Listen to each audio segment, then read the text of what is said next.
Hello, everyone. I'm Steve, And I'm Scott. and together we are Backyard Musings broadcasting live Apple Valley. Thank you for joining us this afternoon. And we are the Science and Technology channel. Back to talking about that. We got a new background, yeah? Yeah, and please leave us a comment if you're impressed with the new lighting. We have a lighting system in the studio. Right. So let us know how that goes. When we're configured like this, we look like dark silhouettes. So we tried the lighting system to see if you can see more of us. Because we want you to see the backyard, Looks like the old the negative photographs. Right, yeah. Rather than the French doors. Take a look at the backyard. Yeah. Okay, really interesting today. Antarctica is our planet's final frontier, a place where every year brings new discoveries that challenge what we thought we knew about our world. I mean, it's remote. It's like way on the bottom of the world. Yep. From prehistoric monsters lurking beneath the ice, we did a report on that, to lost worlds that flourish in pitch black caverns. These findings read more like science fiction than reality, yet they're all true.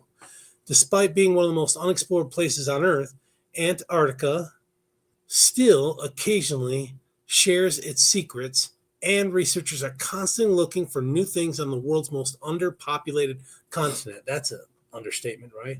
Unless you factor in penguins. Then it's highly populated. Yeah, no, we're talking about humans, right? Yeah. Here are 10 incredible discoveries. Would you like to know more? Okay, well, not among the tallest peaks in the world, Mount Erebus still stands out from the icy terrain of Antarctica. Beneath Mount Erebus, Antarctica's most active volcano, lies a stunning secret. A network of caves heated to a balmy 77 degrees where mysterious life thrives in darkness. Discovered in 2017, which is obviously not that long ago. That could be like a vacation spot, 77 degrees? Yeah. Oh, yeah. These caves contain DNA from unknown species that evolved in complete isolation. While tourists can't enter the caves themselves... Why not? Does the government of Antarctica say no? I don't know. Cancel your trip down there, I guess. Expedition cruises to Ross Island offer views of the steaming volcano, and nearby McMurdo stations exhibits about these underground wonders. Yeah. Is McMurdo, is that an air base or is that just a international base? I don't know, but I know some people that have gone down to Antarctica. They went a few years ago on a vacation, family vacation. They said they loved it. It was great. That'd be on a bucket list, definitely. The Weddell Sea might not be one of the deepest ocean locations in the world, but it's often more fascinating. One of the most incredible discoveries in Antarctica came in early 2022 when scientists aboard an icebreaker found something extraordinary in the Weddell Sea, a massive breeding ground of ice fish stretched. What is an ice fish? You're a fisherman. Do you know what that is? I know about ice fishing. They're made out of ice? I know about ice fishing, right? Which is, fishing on ice, but yeah, or through ice, but yeah, no. So the grounds are across 93 square miles, each of the 60 million nests. Do fish have nests? I don't think so. Was guarded by a single adult fish containing roughly 1,700 eggs. While this area isn't accessible to tourists, that's a downer. Antarctic cruise passengers regularly visit the Weddell Sea region, where they might spot the abundant seals that feed on these remarkable fish. I believe that. Okay, so a fish nest, I know they lay eggs in the water in like a little pocket area, so maybe that would be considered a nest, I guess, so the eggs don't go flying all over the place. So I don't know. Deep beneath the East Antarctic ice sheet lies a city-sized lake that has remained untouched for 34 million years, named Lake Snow Eagle. This underwater giant spans 143 square miles and sits in a canyon 1 mile deep. Dang, that's a lot, yeah.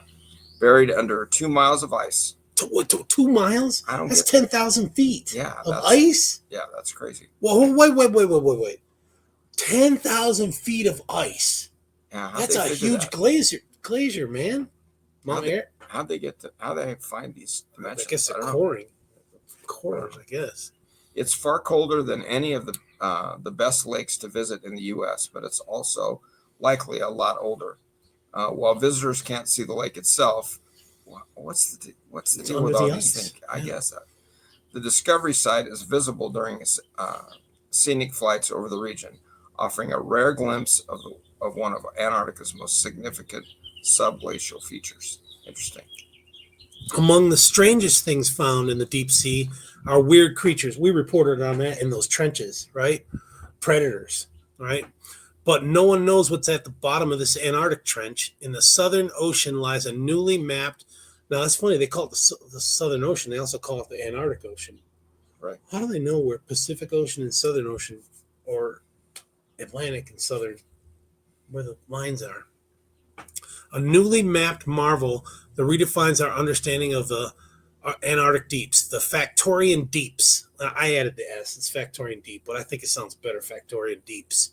Discovered in 2019, plunges an astonishing 24,400 feet below sea level. That's crazy. It's 5 miles, yeah? Almost 5 miles. Almost 5 miles, yeah. This incredible discovery in Antarctica has created a new destination for research vessels. However, tourist ships regularly pass near this location en route to the continent, allowing visitors to float above one of Earth's most profound depths. Like they don't know. Yeah, well, unless the captain or tour guide says that, I guess they're over it. It's like you're flying over the Grand Canyon at 35,000 feet at night. Hey, take a look out the left window. Yeah, how do you know? In a groundbreaking discovery within the Scotia Sea, scientists accidentally unearthed DNA from ancient microorganisms dating back 1 million years. Found in seafloor sediments, this incredible discovery in Antarctica includes genetic material from ancient diatoms that thrived during a period of global warming. Oh boy, here we go. Previous crisis. I guess so. Yeah. Visitors on Antarctic cruises frequently cross the Scotia Sea, sailing directly over the prehistoric time capsule. That's pretty cool. Yeah. There's some more prehistoric stuff. When scientists drilled through the Ross Ice Shelf, they expected to find empty water. Instead, they discovered an otherworldly ecosystem dominated by translucent anemones. Ooh. Living upside down in ice burrows, kind of like bats. The bats of Antarctica. Maybe they weren't living upside down. Maybe they're right side up and we're upside down. We're upside down. Yeah. Hey, set the narrative, man. Yeah. Cancel them. Named Edward Ciela Andrelei, these ethereal creatures represent the first known species of ice-dwelling sea anemones. While the discovery site lies beneath the ice shelf, tourists can visit Ross Ice Shelf's edge. They don't get to see it, where similar marine life thrives. Come on, man.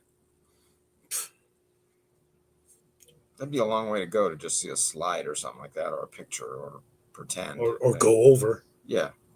Scientists revealed a massive underground river system longer than England's Thames, following beneath Thames.